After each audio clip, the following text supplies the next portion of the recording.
আল্লাহ রাব্বুল আলামিন সূরা আম্বিয়ার ৭৩ নম্বর আয়াতে নবীদেরকে নেতা বলে সম্বোধন করলেন। আল্লাহ রাব্বুল আলামিন বলেন, ওয়াজআলনাহুম আইম্মাতান ইয়াহদুনা বিআমরিনা ওয়া আওহাইনা ইলাইহিম ফি'লাল খায়রাতি ওয়া ইকামিস সালাতি ওয়া ইতাআজ যাকাতি ওয়া কানু লানা আবিদিন। জোরে বলুন আল্লাহু আকবার। আল্লাহ রাব্বুল আলামিন বলেন, ইব্রাহিম আলাইহিস সালাতু ওয়াস সালামকে অনেক পরীক্ষা নিরীক্ষার পরে আগুন দিয়ে পোড়াইয়া যেমন স্বর্ণকে নিষ্কলঙ্ক করা হয়, তেমনি ভাবে বিভিন্ন পরীক্ষার মাধ্যমে আগুন দিয়া পোড়াইয়া ইব্রাহিম আলাইহিস সালাতু ওয়াস সালামকে পরীক্ষা নিরীক্ষা করে আমি তোমাদের নেতা বলে ঘোষণা দিয়া দিলাম। তাহলে জাতির পিতাকে, জাতির পিতা ইব্রাহিম আলাইহিস সালাতু ওয়াস সালামকে আল্লাহ রাব্বুল আলামিন নেতা বলে ঘোষণা করলেন। তার সন্তান মুহাম্মদ সাল্লাল্লাহু আলাইহি ওয়াসাল্লাম কি নেতা হবে কি হবে না? জোরে বলেন না কেন? আমাদের দেশে তো পীরের ছেলে আমল থাক, আকীদা থাক অথবা না থাক, দাড়ি থাক অথবা টুপি না থাক, মুত্তাও পানি লয় না, তাকেও কিন্তু গদিনীশীল পীর বানায়া দেয়। আছে কি নাই? হ্যাঁ, জাতির পিতা, পিতা নেতা, সন্তান নেতা হবে না? কি বলেন? আসুন সামনে যাই। তাহলে যারা লা ইলাহা ইল্লাল্লাহু মুহাম্মাদুর রাসূলুল্লাহ সাল্লাল্লাহু আলাইহি ওয়াসাল্লাম পাঠ করলেন, তারা যদি আল্লাহকে মানে আর বাহিরে এসে মুহাম্মদ সাল্লাল্লাহু আলাইহি ওয়াসাল্লামের আদর্শ না মানে, তারা কি নবীর উম্মত থাকতে পারে? জোরে বলেন, থাকতে পারে? থাকতে পারে না। শুধু থাকতেই পারে না, তাদের মতো ভণ্ড, তাদের মতো প্রতারক, তাদের মতো বিদ্রোহী আর কেউ হতে পারে না। কারণ নবীকে নামাজের মধ্যে মাইনে গেছেন, কিন্তু বাহিরে গিয়ে মানবেন না। আসেন কোরআনের যুক্তি দেওয়ার আগে আরো একটা যুক্তি দিই, আমরা শুনি।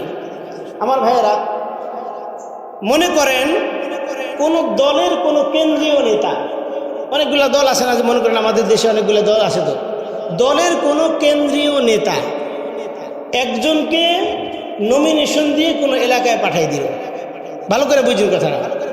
দলের কোনো কেন্দ্রীয় নেতা নমিনেশন দিয়ে কোনো এলাকায় পাঠিয়ে দিল যে ওই এলাকার জন্য আমার দল থেকে সে প্রার্থী। সে গিয়ে ঘোষণা করে দিল যে আমাকে কেন্দ্র থেকে নমিনেশন দিয়ে আপনাদের এলাকায় পাঠাইছে, আমি আপনার এলাকায় প্রার্থী, আমি নির্বাচিত হয়ে এই এই কাজগুলো করব। যদি তার এই কথা শোনার পরে কেউ একজন দাঁড়ায় বলল আমি আপনাকে মানি না, তাহলে তাকে কি বলা হয়? বিদ্রোহী। কি বলা হয়? বিদ্রোহী বলা হয়। যদি সে বলে আমি তো আপনাকে মানি না, আমি নতুন মার্কা নিয়ে নির্বাচন করব, তাকে কি বলা হয়? হ্যাঁ, বিদ্রোহী প্রার্থী। এতটুকু বুঝছেন তো? ঠিক তদ্রূপ আল্লাহ রাব্বুল আলামিন হচ্ছে মুসলমানদের কেন্দ্র। মুসলমানদের কেন্দ্র কি?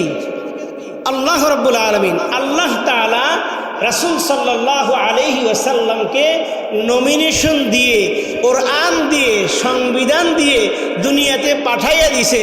যদি মুহাম্মদ সাল্লাল্লাহু আলাইহি ওয়াসাল্লামকে না মানে, তাকে কি বলা হবে? কি বলেন? সবাই তো বললেন না, এই যে একটু কষ্ট লাগলো শুনুন। কি বলেন? ভালো করে বুঝছেন কথাটা। আল্লাহ রাব্বুল আলামিন মুসলমানদের কেন্দ্র। আল্লাহ তাআলা নবীকে কোরআন দিয়ে, সংবিধান দিয়ে দুনিয়াতে পাঠাই দিল। যদি কেউ মুহাম্মদ সাল্লাল্লাহু আলাইহি ওয়াসাল্লামকে মানল না, তাকে কি বলা হয়?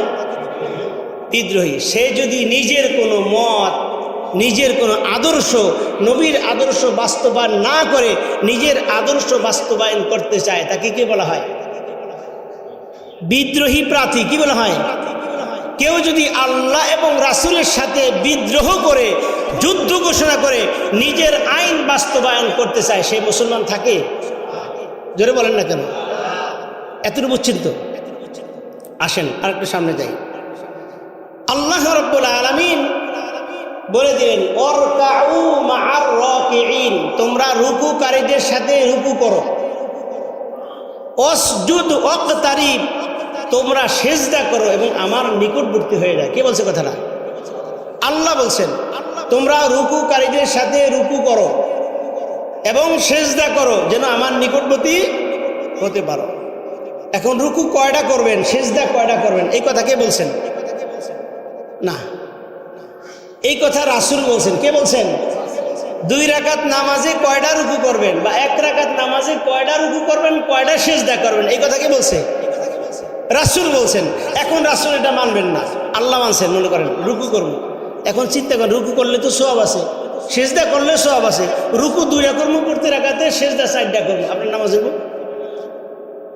আজ পর্যন্ত কোনো ব্যাককল এই কাজটা করছে? তো নামাজের মধ্যে আপনি আল্লাহও মানলেন, রাসূলের হুকুমও মানলেন। রুকু একটার জায়গায় 2টা করার স্পর্ধা আপনার নাই, সিজদা 2টা করার স্থলে 3টা করার স্পর্ধা আপনার নাই, আপনি করলেনও না। নামাজের মধ্যে রাসূলকে মানলেন, হুকুমদাতা আদর্শদাতা মানলেন, বাহিরে গিয়া আপনি আপনার আদর্শ বাস্তবায়ন করতে চান, তাহলে আপনার ঈমান আছে? জোরে বলেন, ঈমান নাই। কারণ আপনি যদি নামাজের মধ্যে অতিরিক্ত কিছু করেন, অতিরিক্ত সিজদা করেন, অতিরিক্ত রুকু করেন, আপনার সিজদা নামাজ সব কিছু কি বাতিল। ঠিক তদ্রূপভাবে রাসূল সাল্লাল্লাহু আলাইহি ওয়াসাল্লাম যেভাবে বিচার ব্যবস্থাপনা করেছেন, সেইভাবে বিচার ব্যবস্থাপনা না করলে ওই দেশে শান্তি। রাসূল সাল্লাল্লাহু আলাইহি ওয়াসাল্লাম যেভাবে বিবাহ করেছেন, ওইভাবে বিবাহ না করলে আপনি জেনা করতেছেন। রাসূল সাল্লাল্লাহু আলাইহি ওয়াসাল্লাম যেইভাবে সংসদ চালাইছেন, যেইভাবে রাজনীতি করেছেন, ওইভাবে রাজনীতি, সংসদ, পরিবার পরিকল্পনা সমস্ত কিছু যদি না করেন, আপনার সব কাজ বাতিল। ঠিক কিনা বলেন? কথা বুঝে আসছে তো? কি রাজনৈতিক বক্তব্য দিলাম নাকি ঈমানের? আমি আপনাদেরকে জাহান্নাম থেকে বাঁচাইতে চাই, আমিও বাঁচতে চাই, আপনাদেরকেও বাঁচাইতে চাই। কারণ এই কথাগুলো গোপন রাখলে আল্লাহ তাআলা আমার জিহ্বা কেটে দেন। গতকালকে আমি ছাত্রদেরকে এই হাদিসটা পড়াইতেছিলাম। রাসূল আকরাম সাল্লাল্লাহু আলাইহি ওয়াসাল্লাম মিরাজ রজনীতে গেলেন, একদল খুতাবা, একদল খতিব যারা বক্তব্য দেয়, তাদের জিহ্বা কাটা হচ্ছে। কি কাটা হচ্ছে? রাসূল সাল্লাল্লাহু আলাইহি ওয়াসাল্লাম জিজ্ঞাসা করলেন, ইয়া জিব্রাইল মান হাউলাই, এরা কারা? জিব্রাইল আলাইহিস সালাতু ওয়াস সালাম বলেন, ইয়া রাসূলুল্লাহ, আপনার ওই উম্মতের ওই সকল খতিব যারা হক কথা মানুষের সামনে বলতো না, শুধু মিঠা মিঠা কথা বলতো, ফজিলতের কথা বলতো, তাদের জিহ্বা কাটা হচ্ছে। এই জন্য আমি আমার দায়িত্ব থেকে এড়াইতে আমি এই কথাগুলো বলতেছি। আল্লাহ তাআলা সূরা বাকারার মধ্যে জানাইয়া দিয়েছেন, ইন্নাল্লাযীনা ইয়াকতুমুনা মা আনজালাল্লাহু মিনাল কিতাবি। আল্লাহ রাব্বুল আলামিন বলেন, আমার আয়াতকে যারা গোপন করে দিবে, যারা জনসম্মুখে তাদের স্বার্থ হাসিলের জন্য বলবে না, তাদের জিহ্বা কাটা হবে। শুধু তাই নয়, এর বিনিময়ে যদি একটা অঙ্ক তারা পেটের মধ্যে ঢুকায়, তারা জাহান্নামের অগ্নি ভিতরে ঢুকায়। খুব কঠিন কথা। আসুন আমার ভাইয়েরা, নবীর আদর্শ বাদ দিয়ে নেতা অন্য কাউকে মানলে, আদর্শ মানলে আপনার ঈমান থাকবে কি থাকবে না? আসেন একটু সামনে যাই। এবার ঈমানের মানদণ্ডে আমরা একটু বিশ্লেষণ করি। নবীকে যদি নেতা না মানি, আমাদের ঈমান থাকবে কি থাকবে না একটু কোরআন থেকে জেনে নিই। এতক্ষণ তো যুক্তি দিয়ে বুঝাইছি, এখন কোরআন থেকে জেনে নিই। আসেন কোরআন থেকে আমরা জেনে নিই। আমরা তো নেতা মানি অনেককেই, কালমাস, লেনিন, হেগেল, অনেকেই আবার মরা কিছু নেতাদের আদর্শ বাস্তবায়ন করতে চায়, ঠিক না? অনেক কিছু বাস্তবায়ন করতে চায়, কারণ সে চিন্তা করে ইসলাম শুধুমাত্র কেবলমাত্র মসজিদের মধ্যেই, নামাজ, রোজা, হজ, জাকাত এইগুলোর মধ্যেই। আর হুজুর ইসলাম মানে আমরা কি লিখে মানি? হুজুরদের জন্য ইসলাম, Islam is the complete code of life, একটা মানুষের পূর্ণাঙ্গ জীবন বিধান। 24 ঘন্টা সে কেমনে চলবে সব কোরআনে আছে কি নাই? আল্লাহ রাব্বুল আলামিন এই কথাটাও জানিয়ে দিয়েছে, অনুনাজ্জিলু মিনাল কোরআন মা হুয়া শিফা ওয়া রাহমাতুল লিল মুমিনিন। সমস্ত সমস্যার সমাধান দিতে পারে আল কোরআন। এটা কোনো দলের স্লোগান না, এটা কোরআনের স্লোগান। কিসের? কোরআনের স্লোগান। আমার ভাইয়েরা, তাহলে একটু সামনে আগাই। আমি বলতে চাই, নবীকে বাদ দিয়ে অন্য কাউকে নেতা মানলে আপনার ঈমান থাকবে কি থাকবে না? আসেন কোরআন থেকে জেনে নিই। আল্লাহ তাআলা বলেন সূরা আহজাব 21 নম্বর আয়াত, লাকাদ কানা লাকুম ফি রাসূলিল্লাহি উসওয়াতুন হাসানাহ। জোরে বলুন আল্লাহু আকবার।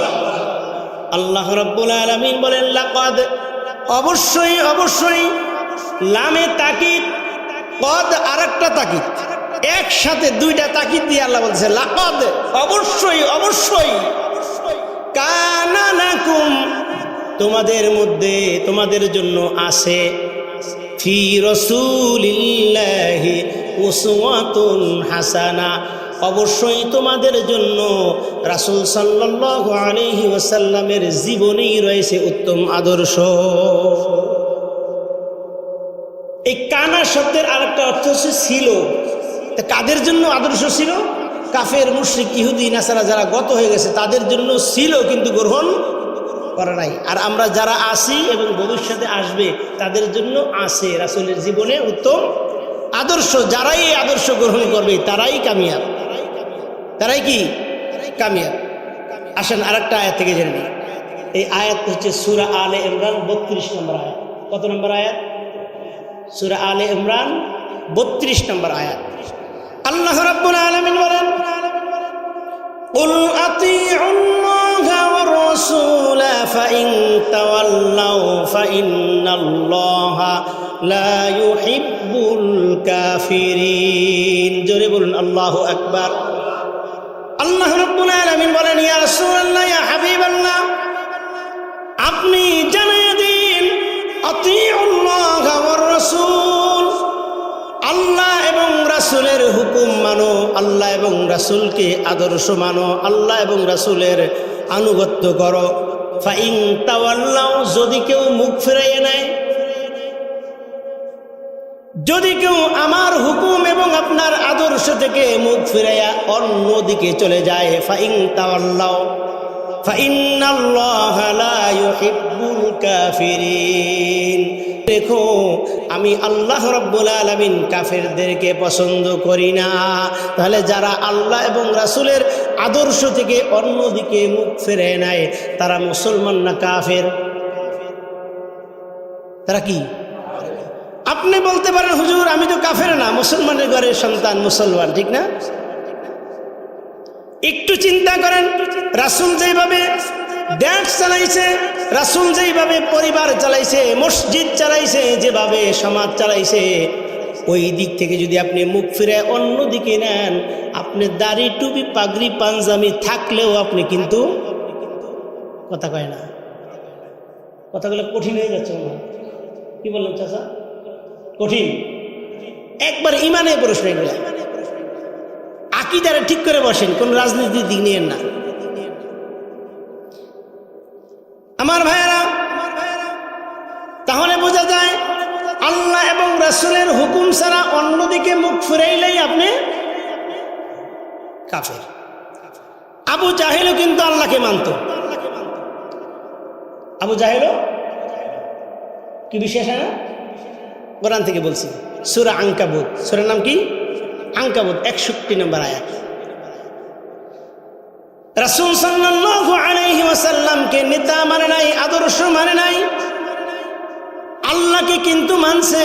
আল্লাহ রাব্বুল আলামিন রাসূল আকরাম সাল্লাল্লাহু আলাইহি ওয়াসাল্লামকে বলেন ইয়া রাসূলুল্লাহ, ইয়া হাবিবাল্লাহ, আপনি আবু জাহেলকে জিজ্ঞাসা করেন আসমান জমিন চন্দ্র সূর্য কে সৃষ্টি করেছে, এই কথাটা জিজ্ঞাসা করেন।